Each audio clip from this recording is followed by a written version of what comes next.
সৃষ্টিকর্তা আপনাদেরকে ভালো রাখুক সেই শুভকামনা জানিয়ে সেই দোয়া করে শুরু করছি আপন ঠিকানার আরও একটি বেসিক ভিডিও। এবং শুরুতেই বিনীতভাবে অনুরোধ জানিয়ে রাখছি, যত সম্ভব ফ্রেন্ড যারা পরিচিত আছে তাদেরকে ট্যাগ করবেন এবং একই সাথে ভিডিওটা শেয়ার করবেন। আজকের এই ভিডিওটা শুরু করতে গিয়ে একটা কথা শুরুতেই বলতে চাই যে এই ভিডিওটি অত্যন্ত ক্লু সম্পন্ন একটা ভিডিও। হ্যাঁ, অত্যন্ত ক্লু সম্পন্ন একটা ভিডিও এবং এই ভিডিওতে লোকেশন আইডেন্টিফাই করা আছে। সো যদি সব কিছু ঠিকঠাক থাকে এবং যিনি এখানে পার্টিসিপেন্ট আছেন, মানে যিনি অতিথি, তিনি যদি সমস্ত কিছু অ্যাকুরেট বলতে পারেন, তো আলহামদুলিল্লাহ একটা কথা বলা যায়, সম্ভাবনার দিক থেকে ইনশাআল্লাহ এই ভিডিওটি দ্রুত সফল করা সম্ভব। কি নাম আপনার? শানু। শানু। বয়স কত হতে পারে? 26 হবে। ওকে। হারানোর বয়স আপনি এখানে দিয়েছেন 7 থেকে 8 বছর। তার মানে আজ থেকে 20 বছর আগের গল্প। ওকে। কি হয়েছিল আমাকে একটু বলেন তো, ছোটবেলা থেকে যেখান থেকে মনে আছে, যেভাবে মনে আছে। ছোটবেলায় মানে এক খালামণির সাথে ঢাকায় আসছিলাম, মানে দূর সম্পর্কে খালামণি হয়তো আমি সঠিক মনে নেই। তো ওনার সাথে ঢাকা আসার পরে ছাদে মানে ওনার বকা দিছিল আমারে, তো বকা দেওয়ার পরে ভয়ে ছাদে উঠে গেছি। আচ্ছা, এখান থেকে আমি যদি একটু আপনার ফ্যামিলির কথা জানতে চাই, যে আপনার পরিবারটাকে আপনি কেমন দেখেছেন, বাবা কি করতো বা ভাই বোন ফ্যামিলি কেমন ছিল, এই খালামণির সাথে আসার আগের গল্পটা একটু শুনি। বাবার ধানের মিল ছিল। Rice mill? জি, রাইস মিল। রাইস মিলে কি কাজ করতো নাকি নিজেরই মিল ছিল? একটু স্মরণ নেই। রাইস মিল দেখেছেন আপনি নিজের চোখে? কি করতো ওখানে? ধান, আটা, গম এগুলো কি ভাঙতো নাকি শুকাইতো নাকি? না না, ভাঙতো। চাতাল চেনেন? চাতাল, চাতালের নাম শুনেছেন? চাতালে কি হয় জানেন? চাতালে হলো ধান শুকানো হয়। না, শুকাইতো না, মানে আটা গম মানে ভাঙতো। আচ্ছা, তাহলে মানে রাইস মিল। এটাকে আপনি নিশ্চিত না যেখানে কাজ করতো নাকি বাবার নিজের ছিল? এটা নিশ্চিত না। ওকে। মানে জমি জমা কিছু ছিল? হ্যাঁ, জমি আমাদের যে বাড়ির সাথে একটা দুইটা জমি ছিল। আপনাদের নিজেদের? জি, আর একটা বাগান ছিল, সুপারি, নারকেল গাছ, তারপরে কিছু ফল গাছ আর কি, এগুলা ছিল বাগানের পাশে। ওকে। আর ঘর থেকে বের হলে একটা বড় একটা কাঁঠাল গাছ ছিল, আর বড়বড়ি গাছ ছিল, বড় বড় বড়িগুলা। বড় বড় বড়ই? হ্যাঁ, মিষ্টি বড়িগুলা, ওইগুলা ছিল বাড়ির পাশে। ভাই বোন কেউ ছিল আপনার? ভাই বোন অতটুকু স্মরণে, কিন্তু এটা স্মরণ আছে একটা ভাইয়া মাদ্রাসায় পড়তো। আপনার এক ভাই মাদ্রাসায় পড়তো। সে বড় না ছোট আপনার? বড়। বড় ছিল। ছোট ছিলাম। তো এই যে খালার সঙ্গে আপনাকে দিয়ে পাঠিয়েছে, এটা কি কোনো মানে আসার আগে কিছু বলেছে যে তুমি এখন থেকে ঢাকাতেই থাকবে বা ওই বাসাতে যাচ্ছ, ওখানে ওনারাই তোমাকে দেখাশোনা? এরকম কিছু বলে নাই। উনি আমাদের বাড়িতে গেছে, বাড়িতে আসার পরে ওই ওনার নিজের বাড়িতে খালাম, উনি বাড়িতে ফার্স্টে আনছে, আনার পরে ওনাদের বাড়িটা আবার অনেক বড়। না, কিন্তু সেটার আগে আমার একটু জানা দরকার যে আপনার মার কাছ থেকে, যেহেতু আপনি বলতেছেন আপনি একটাই মাত্র মেয়ে ছিলেন, তাই না? তো আপনার মার কাছ থেকে একটাই মেয়ে ছিল নাকি আরো মেয়ে ছিল? আপনার বোন ছিল? আমার মনে নাই। এটা মনে নাই? আপনার দেখা মতো আর কেউ ছিল না? ওকে। এমন হতে পারে হয়তো বড় ছিল, বিয়ে হয়ে গেছে, বা অন্য কেউ থাকলেও থাকতে পারে। ওকে। তো তার মানে যেটা আমি বুঝতে পারছি, এরকম কি অভাবের কথা মনে পড়ে? ছোটবেলায় খুব অভাব ছিল এরকম কোনো কিছু? অভাব ছিল না, মানে কখনো কারো থেকে কিছু মানে যে খুঁজে খাবো এরকম ছিল না। আমাদের একটা বড় ঘর ছিল, আর একটা ঘরও ছিল আপনার যে টিনের ঘর, মানে চারিদিক দিয়ে টিন, উপরে হচ্ছে সিমেন্টের টিনের ছিল, উপরে সিমেন্টের ছিল, সিমেন্টের টিনের চাল। হ্যাঁ। আচ্ছা, বড় ঘর ছিল, এখানে 2-3টা রুম ছিল। বড় ঘর, 2-3টে রুম? তাহলে অবস্থা তো খারাপ ছিল না যে আপনাকে কাজে দিবে বা এরকম কোনো কিছু। আর বাড়ির পাশে রাস্তা, আর তারপর একটা পুকুরও ছিল। আচ্ছা। হ্যাঁ, পুকুরের পাশে আবার অনেক বড় বড় তুলা গাছ, বাঁশ গাছ, কবরস্থান ছিল। শিমুল গাছ, মানে শিমুল তুলা গাছ? হ্যাঁ, বড়, অনেক বড়। আচ্ছা। তো যেটা আমার জানার ছিল যে খালার সঙ্গে যে আপনাকে দিল, আপনাকে কি বলে দিয়েছিল আপনার মা? কি বলে দিয়েছে জানি না, উনি আমাকে বলছে আমার মানে ওরে আমি কদিনের জন্য নিয়ে যাই, আমি ঢাকায় যাবো, তো আবার আসার সময় নিয়ে আসবো যখন চলে আসি। তো উনি আমাকে নিয়ে আসছে। উনি কি আপন খালা ছিলেন আপনার? না, মনে হয় না যে আপন। তো আপন খালা না হলে এরকম একটা ছোট মেয়েকে দিয়ে দিবে কারোর সঙ্গে আপনার মা? এইটাই মানে কেন দিচ্ছে আমি এটাই ভাবি সবসময়। আসার সময় বাবার সঙ্গে দেখা হয়েছে নাকি মনে নাই?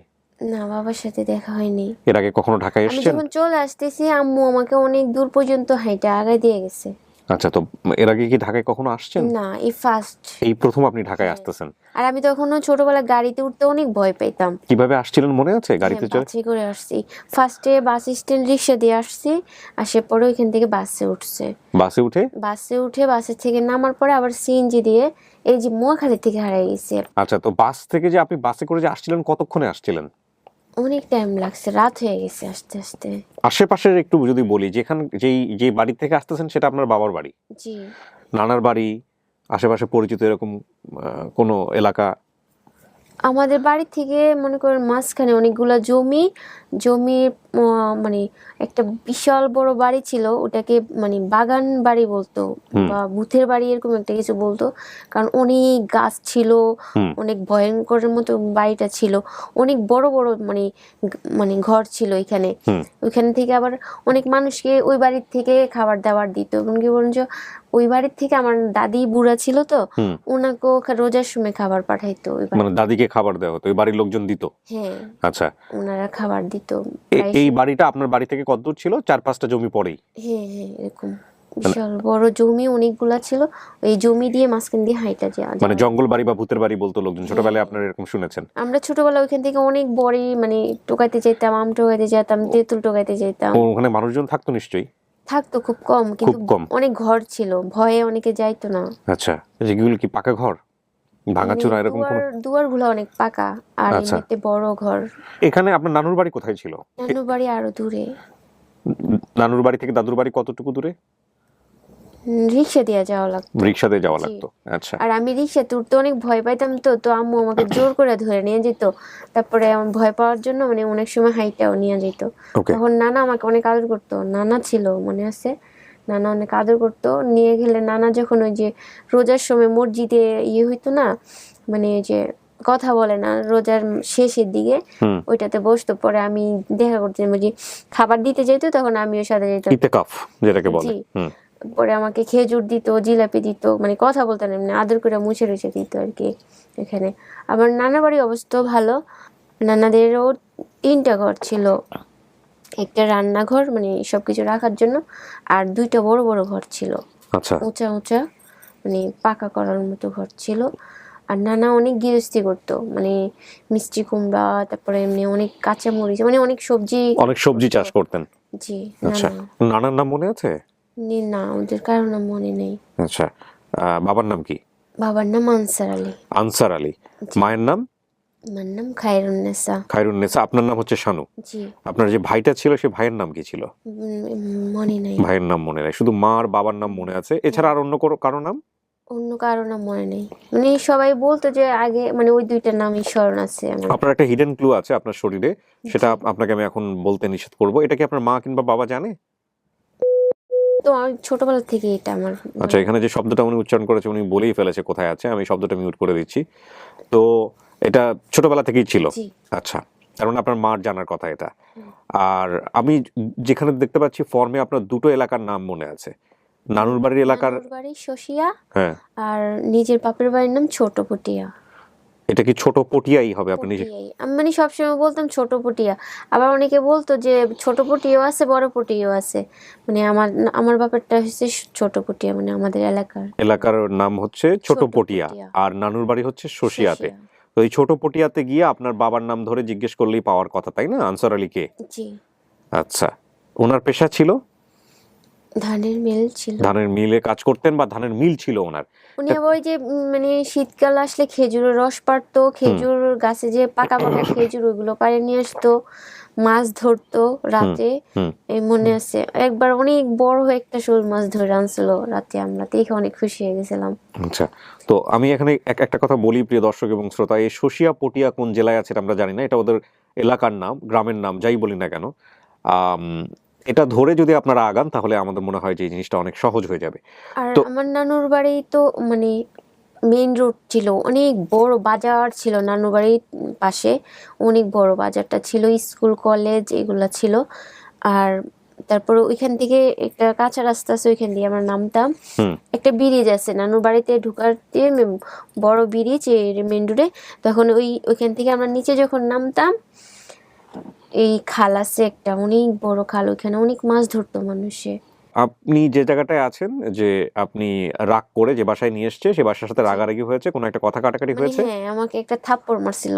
রাগ করে আপনি ছাদে উঠে গেছেন। হ্যাঁ তারপর অনেক কি রাত হয়েছে? ছিল তো ওইখান থেকে, মানে বিকেলে উঠছি তো সন্ধ্যা হয়ে গেছে, আজান দিচ্ছে, তখন ওইখানে উপরে একটা মহিলা থাকে, তখন আমাকে বলছে যে তুমি দাঁড়ায় আছো কেন, সন্ধ্যা হয়ে যেতেছে, যাও, ছাদে রাত্রে থাকে না। হুম। পরে আমি নেমে গেছি, আমি অনেক আস্তে আস্তে নামছি যেন আমার পায়ে শব্দ কেউ না পায়, মানে ভাবছি যে যদি আবার আমাকে মারে, ওই ভয়টা ভিতরে ছিল আর কি। হুম।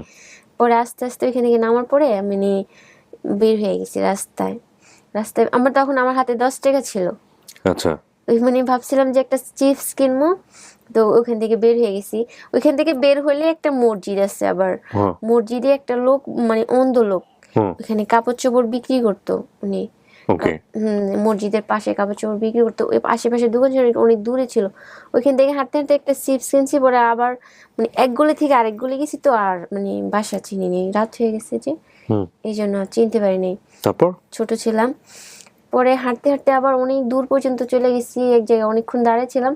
পরে হাঁটতেছি একটা মানে নীরব জায়গায়, একটা বয়স্ক একটা মহিলা ওইখান দিয়ে যাইতেছে, যাওয়ার পরে মানে ভয় পাইতেছি, তো ওনার হাত দিয়ে ধরছে, উনি আবার ভয় পেয়ে গেছে, এই তুই কে, আমার হাত ধরছিস কি লেগা? হুম। আমি বলছি আমি না হারাই গেছি, মানে আমি যেখান থেকে হারাই গেছি এখানে মনে হয় বেশি দূর না, কাছাকাছি আর কি। হুম। কাছাকাছি হইব। তো পরে বলতেছে যে আমার হাত ধরছিস কি লেগা? আমি বলছি আমি তো হারাই গেছি, বাসার থেকে বের হয়ে গেছি। হুম। তো বলছে আচ্ছা চল আমার সাথে চল, মাইক দিয়ে লাস করলে তোরে দিয়ে দেবো, হুম। আর না পাইলে আমার কাছে থাকবি। হুম। পর নিয়ে গেছে উনি, আবার ওই যে বাসায় কাজ করতো ওইখান থেকে মনে হয় খাবার নিয়ে গেছে, হুম। ওইখান থেকে খাবার টাবার খাওয়া আমাকে শোয়াই দিছে। তো বলতেছে আমারই তো খাওয়া দাওয়া করতে কষ্ট হয়, আমার ছেলে মেয়ে নেই, তো আমি যে বাসায় কাজ করি ওই বাসায় আমি তোর দিয়ে দেবো। ওর কাজের লোক হিসেবে থাকবে। হ্যাঁ বলতেছে দিয়ে দেবো, তো আমি আর কিছু বলিনি। উনি আমাকে সকালে উঠাইছে, মুখ টুক ধোয়াইছে, পাউরুটি নাকি একটা খাওয়াইছে। হুম। খাওয়ানোর পরে আমি হাঁটতেছি হাঁটতেছি, আমি ভাবতেছি যে আমি কাজ করবো না, মানে ওকে ওনাকে আমার ভালো লাগে না, আমি ওনার থেকে চলে যাবো। আচ্ছা। পরে মানে উনি হাঁটতেছে, মানে উনি অনেক স্পিডে হাঁটতেছে, তো আমি ভাব 2টা গলি ছিল, আরেকটা গলি দিয়ে আমি দৌড় দিচ্ছিলাম। মানে ওনার পেছন থেকে চলে গেছেন। জি, তারপর? ওনার এখান থেকে চলে গেছি। পরে হাঁটতে হাঁটতে হাঁটতে হাঁটতে আপনার এই যে এই যে মহাখালী এই যে ফ্লাইওভারটা আছে না, হুম। ওইখানে নিচেই একটা মহিলা বসে আছে, আম নিয়ে, কাঁচা আম নিয়ে বসে আছে। তো আমি বলছি আমাকে একটা আম দেন, কয় না তোর কাছে টাকা আছে, কাঁচা আম কিনতে হলে তো টাকা লাগে। হুম। বলছি না আমি তো কালকে হারাই গেছি, আমার কাছে কোনো টাকা পয়সা নাই। হুম। তো মহিলা আমাকে কই গায় ধর আম খা। হুম। পরে শক্ত করে আমার হাতটা ধরে রাখছে, ধরার পরে অনেক লোকজন আসছে, মানে এ নিয়ে যাবো ওই নিয়ে যাবো। হুম। তারপরে ওই মহিলা বলতেছে না আমি ওরে কারো দিব না, আমার মেয়ে যে বাসায় থাকে ওনার মেয়ে নাই, আমি হেরে দিমু। আচ্ছা। হ্যাঁ আমার কাছে একটা মেয়ের খোঁজ করছিল। হুম। তো পরে উনাকে মনে হয় খবর দিছে, খবর দেওয়ার পরে উনি আসছে, আসার পরে উনি আমাকে নিয়ে গেছে, হুম। চিপস একটা কিনে দিয়ে আমার বাসায় নিয়ে গেছে। উনি রিক্সা দিয়েও যায়নি, সোজা পথেও যায় নাই, উনি মানে আমার মানে অনেক চিপাগুলি দিয়ে বস্তি দিয়ে মানে নিয়ে গেছে, মানে আমি যেন আবার না চিনা বাসা থেকে বের হয়ে না আসতে পারি। পর নিয়ে যাওয়ার পরে 2 দিন রাখার পরে উনি আমাকে দেশে পাঠিয়ে দিছে, মানে আমার যে খালা ছিল হুম। উনি আমাকে দেশে মানে দেশে পাঠাইছে যাতে করে আপনাকে কেউ না নিতে পারে। না নিতে পারে, এটাই। হ্যাঁ। ওনার দেশে পাঠাইছে। ওনার হ্যাঁ। দেশের বাড়ি কোথায়? কুমিল্লা গরিপুর। কুমিল্লা গৌরীপুরে পাঠিয়েছে আপনাকে। তারপর? জি। পরে ওইখান থেকে মনে হয় 10-12 দিন পরে আবার উনি ঢাকায় আনছে। আচ্ছা। উনি ঢাকায় ছিল আগে, ঢাকায় নিয়ে আসার পরে এই তো এরকম থাকতেছি করতেছি। ওখানে কত বছর ছিলেন? প্রায় 12 বছর, প্রায় 12 বছর ওখানে ছিলেন। 12-13 বছর ছিলাম। আচ্ছা। মানে ঢাকায় ছিলাম 7-8 বছর, পরে ওনারা ব্যবসা লস খেয়েছে, ওনারা দেশে চলে গেছে। আচ্ছা, তো আমাকে একটু বলেন তো, আপনি তো ওই বাসাটা খুঁজে বের করতে পারতেন, যে বাসা থেকে, মহাখালী থেকে আপনি যে বাসা থেকে হারায় গেছেন। ওনারা আমাকে কেউ নিয়ে যায় নাই। আপনি পরবর্তীতে চেষ্টা করেছিলেন, গিয়েছিলেন ওই বাসায়? পরবর্তীতে হ্যাঁ, পরবর্তীতে যে 10-12 বছর 13 বছর হ্যাঁ। এরকম হইতে আমার ওই যে এখন বর্তমানে যে আপুর সাথে বেশি যোগাযোগ আমার, যার কাছে ছিলাম মানে এত বছর, মানে ওনাদের থেকে আসার পরে ওনাদের সাথে যোগাযোগ থাকতো, মানে তারপরে এই আপুটার কাছে আসা হয়েছে, মানে কি এই ওই আমার যে খালা, ওই খালার ওখানে ওনারা একজন ডাক্তার, ওই যে মগবাজার ওনাদের ফ্ল্যাট, তো ওনার সাথে উনি মেয়ে মানে মা হজ করতে যাবে, তো বলছে আমার মেয়ে তো 20 লাখ, ও বাসায় একা থাকে, ওরা একটু দেন, তো দিলে মানে ও আমার মেয়ের সাথে থাকবে। তো উনি আমাকে নিয়ে আসছে, আসার পরে উনি হজ করতে চলে গেছে, ওনাদের বাসায় 2 মাস ছিলাম। ওই হজ করতে গেছে, আসার পরে তো ওনার ওই ক্ষেত্রে ওই বাসায় ওই ফ্ল্যাটে ওই আপুটা মানে এখন বর্তমানে যে আপুর কাছে যোগাযোগ আমাকে বিয়ে দিচ্ছে উনি আর কি, তো ওই আপুটার কাছে ছিলাম, পরিচয় হয়ে গেছে। ওই আপুটা আমাকে অনেক মানে অনেক আদর করছে, কয় ঠিক আছে তোরা আমার বোনের মতো রাখবো, তুই আমার কাছেই থাক, আর দেশে যাওয়ার দরকার নেই। পরে ওনার কাছেই মানে ছিলাম। আমার প্রশ্ন যেটা ছিল যে আপনি চাইলে তুই বাসায় যেতে পারতেন, গিয়েছিলেন কখনো? হ্যাঁ ওইটা বলতেছি। তারপরে মানে ওই আপুটা আমাকে নিয়ে গেছে, মানে বলতেছে হ্যাঁ আমি তোর বাবা মাকে খুঁজে দিব। উনি একবার সাংবাদিক আনছে, সাংবাদিক লেখা টেখা সবকিছু নিচ্ছে। তারপরে থানায় বলতেছে কি ওরা আমরা মা বাবা খুঁজে দিব, আপনারা আমাদের থানায় ওরে রেখে দিতে হবে। তোমার ভাইয়া বলতেছে না দিনকাল ভালো না, ও বড় হয়ে গেছে, এখন এইভাবে দেওয়া যাইব না, যদি খোঁজ হয় তাহলে বললেন। তো এই কথা বলে উনি আমাকে নিয়ে আসছে। তারপরে ওই আপু আবার এই মোয়াখালী আমাকে নিয়ে আসছে। আসার পর আমি মানে বাসাও চিনে গেছি, ওই যে বয়স্ক লোক একটা মানে অন্ধ লোক জামা কাপড় বিক্রি করতো, ওনাকে চিনে গেছি। আমি বলছি আপু এই বাসা। আপনি চিনতে পারছেন বাসাটা? হ্যাঁ বাসাটা চিনতে পারছি। পরে আমি বলছি আপু এই বাসা। পরে আপু উপরে উঠছে, বাড়িওয়ালার কাছে যা বলছে যে এই যে মানে এখান থেকে কি অনেক আগে 10-15 বছর আগে একটা মেয়ে হারানো গেছে। হ্যাঁ একটা মেয়ে হারানো গেছে, মাইক দিয়ে এলাজ করছে, কিন্তু ওনারা পায় নাই। পরে 2 মাস পরে ওনারা এখান থেকে চলে গেছে। 2 মাস ছিল, 2 মাস পরে চলে গেছে এখান থেকে। কোথায় কয় এত বছরের ঘটনা তো মানে কোথায় গেছে আমরা জানি। ওনারা যাওয়ার সময় ঠিকানাও দিয়ে যায় নাই? না। তো আপনি গিয়ে আপনার ফোন নাম্বারটা দিয়ে আসেননি? হ্যাঁ ফোন নাম্বারটা দিয়ে আসছে, মানে এই যে নিচে অনেক দোকান আছে পুরানো, মানে ওই আমি থাকতে যে দোকানগুলো ছিল ওনারা আবার চিনে, তো ওনাদেরকে দিয়ে আসছে। আসার পরে মানে 10-15 দিন পরে 3টা লোক গেছে আমাকে আনার জন্য। তো ফ্যামিলি তো পেয়ে গেছেন আপনি? না মানে ওই যে গিয়ে কি করছে? 2টা মহিলা আর একটা পুরুষ, লুঙ্গি পরানো, মানে কিরকম মানে চেহারা অন্যরকম, আচ্ছা মানে ভয়ঙ্কর ভয়ঙ্কর চেহারা পুরুষ লোকের। আর মহিলাগুলো এরকম যেন লুঙ্গি পরা ছিল বলে কি ভয়ঙ্কর চেহারা নাকি? নাকি না এমনি মানে যে দেশে যেরকম চাষবাসের কাজ করে এরকম চেহারা। আচ্ছা ঠিক আছে, তারা তাদের লুকসের জায়গা থেকে হয়তো অন্যরকম ছিল। হ্যাঁ হ্যাঁ ঠিক আছে। হ্যাঁ মানে পরে গেছে, যাওয়ার পরে বলতেছে মানে চোরেদের মতো, মানে মিথ্যা কথা বললে মানে চেহারার ভিতরে বোঝা যায়, এরকম বোঝা যেতেছিল। পরে যা বলতেছে আপনি যে আমাদের ফোন নাম্বার দিয়ে আসছেন, আমরা তো এই যে ওর বাবা মাকে খুঁজে নিয়ে আসছি। 2টা ছেলে একটা মেয়ে? হ্যাঁ মানে এক মহিলা? হ্যাঁ আচ্ছা 2টা মহিলা। বলছে 2টা মহিলা একটা ছেলে নাকি 2টা ছেলে একটা মেয়ে? 2টা মহিলা একটা ছেলে। আচ্ছা আরেক মহিলা কে? একজন নিচে ছিল, উনি মানে উপরে যায় নাই। এক মহিলা নিচে ছিল না পুরুষ, আরেকটা পুরুষ ছিল, উনি নিচে দাঁড়ায় রয়েছে। তো একটা তো মা দাবি করছে, আরেকটা কে? আরেকটা পাশে সাথে কে জানি না, পেপার একটা নিয়ে আসছে। আসে পরে যে দেখেন আমার মেয়ে হারানি গেছে ওর মতো। আমি তো শ্যামলা, ওই মেয়ে সুন্দর, যে মেয়ে হারানো গেছে সে মেয়ে সুন্দর। পেপার নিয়ে আসছে, দেখেন আমরা পেপারও ছাপাইছি এরকম এরকম, ও আমাদের মেয়ে। ওকে বলতেছে, আমি বলতেছি না, উনি আমাকে জড়ায় ধরছে, অনেক আদর করতেছে, মানে আমার কাছে এরকম লাগতেছে না। পরে উনি রান্না করে নিয়ে গেছে, কয় আমার শরীরে কি কোনো দাগ আছে বলেন তো? কয় হ্যাঁ আছে, পিঠে দাগ আছে। পরে বলতেছে যে চল রান্না করে যে আমি দেখে আসি, ওই রুমে চল। পরে নিয়ে গেছে, নিয়ে পিঠে দেখছে, কয় পিঠে বলতেছে দাগ আছে। পরে আমি আমার ওই আপুকে ডাক দিছি, আপু আমার পিঠে কি দাগ আছে? কয় না তো, পিঠে কোনো দাগ নেই। ওই মহিলা আমার চুপে চুপে বলতেছে তুই বলিস যে আমি তোর মা, ঠিক আছে, তোর জন্য আমার জন্য দেখ মায়া লাগছে না, আমি জড়ায় ধরছি, আমি তোর মা, কিন্তু তুই হ্যাঁ বলিস তাহলে আমি তোকে নিয়ে যাব। তো বলছি আমি আর কিছু বলিনি। পরে আপুর কাছে চুপে যেয়ে বলছি আমি, আপু উনি আমাকে না এরকম এরকম কথা বলতেছে। পরে আচ্ছা কয় দাঁড়া কিছু বলিস না, বুঝতে দিস না ওদেরকে। পরে আমার ভাইয়াকে ফোন দিছে, বলছে শোনো তিশাকে, উনি আমার তিশা ডাকে আমাকে, তিশাকে তো নিতে আসছে, ওর দাবি করতেছে ওর মা বাবা, তো তুমি পুলিশ নিয়ে আসো, এইভাবে তো আর দেওয়া যায় না, তুমি পুলিশ মানে ওদেরকে ভয় দেখানোর জন্য বলতেছে, তো তুমি পুলিশ নিয়ে আসো, আমরা তো কাগজপত্র ইয়ে করে রাখছি, থানাতে জিটি করে রাখছি, তুমি নিয়ে আসো। পরে ওই মহিলারা মানে 1 মিনিটও জানে, বলতেছে কি না না আসলে আমাদের ভুল হয়েছে, ও আমাদের মেয়ে না, এরকম প্রমাণ। মানে যার মেয়ে হবে, যে মনে করবে এটা তার মেয়ে, সে পুলিশ কেন, যে কোনো কিছু নিয়ে আসলে সে ওখানে দাঁড়াই থাকবে, জান চলে যাবে কিন্তু মেয়েকে নিয়ে যাবো আজকে, বিষয়টা এরকম। ওনারা চলে গেছে 1 মিনিটের ভিতরে, ওনারা চলে গেছে, আর মানে আসেনি। ওকে তার মানে এটা ফ্রড ছিল। এরপরে আমরা যদি খুঁজে দেখা গেল ওই ফ্যামিলি আসছে, তখন কি হবে? না মানে ওদেরকে দেখলে চিনবেন যারা আসছিল? চিনবো, চেহারা দেখলে। চেহারা দেখলে চিনবেন? ওর মাথার মধ্যে নিশ্চয়ই থাকবে যদি কেউ আসে আপন ঠিকানার গেট টুগেদার করা সম্ভব হয়, এরাই চলে আসছে কিনা। পরে যে ওনারা চলে গেছে, পরে আপু আর চেষ্টা করেনি না। ওনাদের অনেক যোগাযোগ আছে, অনেক জায়গায় ইয়ে করছে। কেউ বলে যে, বেশিরভাগ সবাই বলে চট্টগ্রামে দিকে এরকম, মানে এই পটিয়া শশিয়া তো চট্টগ্রামেই আমরা শুনেছি। এখানে একটা কথা বলি প্রিয় দর্শক এবং শ্রোতা, যে এই ঘটনাটা উনি বললো, এটা চাইলে তুমি নাও নিয়ে আসতে পারতাম এখানে।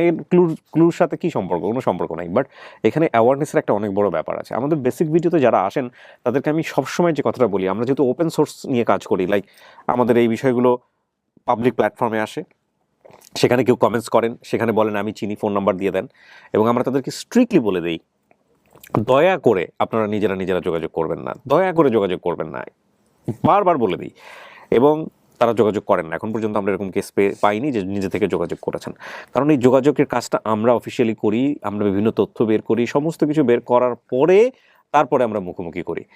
আর উনি যে ঘটনাটা এখানে বললেন, এখানে দুটো জিনিস দাঁড়াতে পারে। একটা হচ্ছে যে সত্যি সত্যি ওনাদের পরিবার থেকে কেউ একজন হারিয়ে গেছে, এবং যাদের সন্তান হারিয়ে যায় তারা এরকম যাকেই পায় তাকে নিজের সন্তান মনে করার চেষ্টা করে। একটা অদ্ভুত ডিলেমা, অদ্ভুত একটা বিষয়, যেটা আমি বহু কেস পেয়েছি এরকম। আরেকটা বিষয় যে হয়তো ওনাদের সন্তান না, কিন্তু ইন্টেনশন ভালো ছিল না, কোনো ফ্রড হতে পারেন, যারা আসলে ওকে নিয়ে যাওয়ার জন্য এখানে এসেছিল। নিয়ে গিয়ে কী করতে আমরা জানি না, বাট নিয়ে যাওয়ার জন্য এসেছিল, এরকম হতে পারে। সুতরাং এই জায়গাগুলো কিন্তু এতটা সহজ না, নিজে থেকে নিজে যোগাযোগ না করা। এবং বেসিক ভিডিওতে যারা আসেন তারা দয়া করে কন্ট্যাক্ট করবেন না। এই কাজটি আমাদের কাজ, এবং আমরা এটা করে আপনাদের সামনাসামনি আনবো। তো এই হচ্ছে বিষয়। এবং অনেক সময় দেখবেন যে আমাদের এখানে আসতে চায় না, আমরা ফ্যামিলি খুঁজে পেয়েছি, বলে যে ঠিক আছে, হ্যাঁ পেয়েছেন তো ভালো কথা, আমাদের এখানে পাঠাই দেন।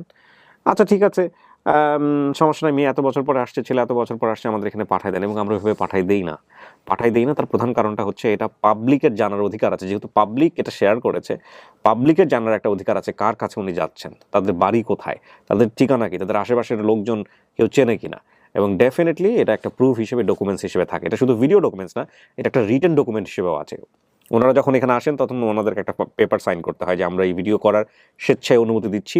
এবং যখন ওনারা গেট টুগেদার করেন বা কোনো ফ্যামিলি পাওয়া যায়, তখন দুই পক্ষ এখানে স্টেটমেন্ট দেন, সেটা ভিডিও স্টেটমেন্ট এবং একই সাথে রিটেন ডকুমেন্টস। সো এই বিষয়গুলো আসলে আপনারা চোখে যেটা দেখেন খুব সহজ সরল মনে হয়, আসলে বিহাইন্ড দ্য সিন কিন্তু অতটা সহজ সরল না, এটা একটু কমপ্লেক্স। হ্যাঁ, এবং এগুলো আমাদের প্রতিদিনের অভিজ্ঞতার ফসল আর কি। তো এই হচ্ছে বিষয়। আপনার বর্তমানে বিয়ে শাদী হয়েছে, মাশাআল্লাহ। আপনার হাজবেন্ড আজকে সাথে এসছে। কত বছর হলো বিয়ে হয়েছে? 11 বছর চলতেছে। শ্বশুর বাড়ির পক্ষ থেকে কোনো সমস্যা হয়? না, এখন হয় না। প্রথম মানে সমস্যা হয়েছে যে কেন বিয়ে হয়েছে, এরকম বাবা নাই, মা নাই, কোথায়, মানে কি পরিচয় কি, মানে এখন তো সাপোর্ট দিচ্ছেন? এখন সবাই ইনশাল্লাহ সবাই ভালো, সবাই অনেক আদর করে। ওকে, মাশাআল্লাহ। তো আপনার জামাই কি আপনাকে জেনে শুনেই, মানে আপনার হাজবেন্ড জেনে শুনেই বিয়ে করেছিল? আমার হাজবেন্ড বলছে যে আমি পারলে আরো ভালো জায়গায় বিয়ে করতে পারতাম, মানে আমাদের ফ্যামিলি হিসেবে আমি আরো ভালো জায়গায় বিয়ে করতে পারতাম। আমি ওকে বিয়ে করছি এই জন্য যে ওর মা বাবা নাই। অসাধারণ, এই লোকটাকে একটু দেখানো দরকার। ওর মা বাবা নাই, আমি ওকে ভালোবেসে বিয়ে করছি। ও পড়ালেখা করছে বা ওর বাবা মা আছে, আমার এইটা লাগবে ওইটা লাগবে, আমার কোনো কিছু লাগবে না, আমি ওকে ভালোবেসে বিয়ে করছি। বাচ্চা কাচ্চা আছে? 2 মেয়ে আছে। মাশাআল্লাহ মাশাআল্লাহ। একটু ওয়েট করেন ভাই, আপনার নামটা একটু বলেন প্রথমে। আমার নাম মোহাম্মদ ইমাম হোসেন। ইমাম হোসেন, আপনার স্ত্রী? জি। ও সবকিছু জেনে শুনে আপনি ওকে বিয়ে করছিলেন? আচ্ছা। তো ইমাম ভাই মানে কতটুকু আগ্রহ ওনার দেখতে পান ফ্যামিলিতে ফেরার, নাকি আপনি জোর করে ধরে নিয়ে আসছেন যে সুযোগ যেহেতু আছে? ওর অনেক আগ্রহ, আর আমার অনেক আগ্রহ। আমি আপনার এই ভিডিওগুলো অনেক আগ থেকে দেখি, অনেক বছর হয়েছে। তা আমি আসবো বলে আসলে সময় পাইতেছি না, বা ওরকম কাউকে পাইতেছি না। এখানে একটা কথা বলে রাখি প্রিয় দর্শক এবং শ্রোতা, ওনারা গতকাল এসেছিলেন, গতকাল আমি ভিডিওটা রেকর্ডও করেছি। এবং এই ভিডিওটা রেকর্ড করার পর আমি যখন এটা ফাইলটা বের করতে যাচ্ছি, তখন গিয়ে দেখি যে ফাইল দুটো নাই। এরপরে আমি ওনাদের তাৎক্ষণিক ফোন দিয়ে বলি যে ভাই এরকম হয়ে গেছে, এখন আপনারা কি করবেন? ওনারা রাতে ঢাকাতে স্টে করে ওনারা আবার সেকেন্ড টাইম এখানে আসছেন। তো আমি সরি বলে নেই, কারণ আমার এখানে কিছু করার ছিল না, এটা টেকনিক্যাল ফল্ট, কারণ আমাদের আসতে হবে। আচ্ছা। তো আলহামদুলিল্লাহ, এই যে শশিয়া পটিয়া তো মোটামুটি জানাই ছিল, তো আপনার জায়গা থেকে কি কোনো চেষ্টা করেছিলেন আপনি কাউকে জিজ্ঞেস করা বা জানা? হ্যাঁ, অনেক চেষ্টা করছি। আচ্ছা। তো ওরকম ভাবে যেতে পারিনি, বা ও বলতেছে আমার কারোর দরকার নেই, তুমি থাকলে হবে। আলহামদুলিল্লাহ। এখন এখানে একটা কথা আছে ইমাম ভাই, সেটা হলো যে অনেক সময় ফ্যামিলি স্ট্যাটাস অনেক বড় একটা ইস্যু হয়ে যায়। হ্যাঁ, অনেক সময় আমরা দেখি যে মানে আমি আমার কাজের জায়গা থেকে যেটা অভিজ্ঞতা ফেস করেছি, যে মেয়ে এসে বলতে চাচ্ছে না বা ভিডিওতে যে কথা বলেছে, ভিডিও শেষ হওয়ার পরে গিয়ে আমাকে বলতেছে ভাই আপনাকে ব্যক্তিগতভাবে একটা কথা বলি, আমার কিন্তু ইনফরমেশনের মধ্যে এরকম একটা ইনফরমেশন ছিল যেটা বলিনি, আমার শ্বশুর বাড়ির পক্ষ থেকে প্রবলেম হবে। না, আমার শ্বশুর বাড়ি সবাই চায় যে গরিব হোক বড়লোক হোক আর যেমনই হোক, সেটাই আমারও। মানে তোর মা বাবা খুঁজে পাস, এটাই আমরা খুশি। এটাতে আপনাদের কোনো সমস্যা নাই তো? মানে সবাই আলহামদুলিল্লাহ, বলে। ঠিক আছে, তাহলে আমার আর বিস্তারিত ব্যাখ্যার দরকার নাই। আমি প্রিয় দর্শক এবং শ্রোতা, আপনাদের কাছে আমি বিনীত অনুরোধ করছি যে এই বোনটি তার পরিবারে ফেরাতে চাই, এবং আমরা সবাই মিলে চেষ্টা করব। শানু হচ্ছে ওর বাবা মায়ের দেয়া নাম, জি। যদিও পরবর্তী শানুই আছে না চেঞ্জ হয়েছে? তিশা বলে সবাই। তৃষা।